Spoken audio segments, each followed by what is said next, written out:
چہرہ ہے کہ انوار دو عالم کا صحیفہ، آنکھیں ہیں کہ بحرین تقدس کے نگی ہیں، ماتھا ہے کہ وحدت کی تجلی کا ہے ورق، عارض ہے کہ والفجر کی آیت کے امی ہے، گیسو ہے کہ واللیل کے بکھرے ہوئے سائے، ابرو ہے کہ کوسین شب قدر کھلے ہیں، گردن ہے کہ برفر کے زمیں اوج سریا، لب صورت یاقوت شعاعوں میں دھلے ہیں، قد ہے کہ نبوت کے خد و خال کا معیار، بازو ہے کہ توحید کی عظمت کے علم ہے،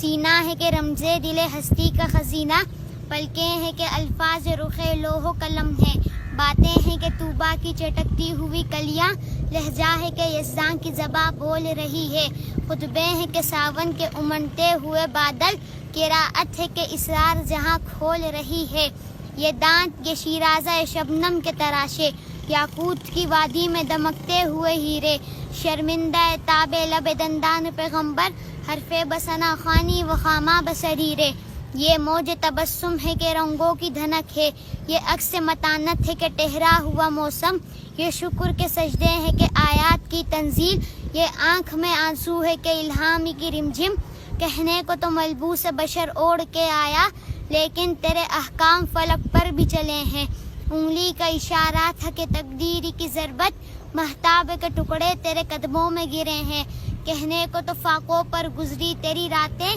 اسلام مگر اب بھی نمک خوار ہے تیرا، تو نے ہی سکھائی ہے تمیز من و یزداں، انسان کی گردن پہ صدا بار ہے تیرا، کہنے کو تیرا فقر تیرے فخر کا باعث، لیکن تو سخاوت کے سمندر کا کنارہ، کہنے کو تیرے سر پہ ہے دستار یتیمی، لیکن تو زمانے کے یتیموں کا سہارا۔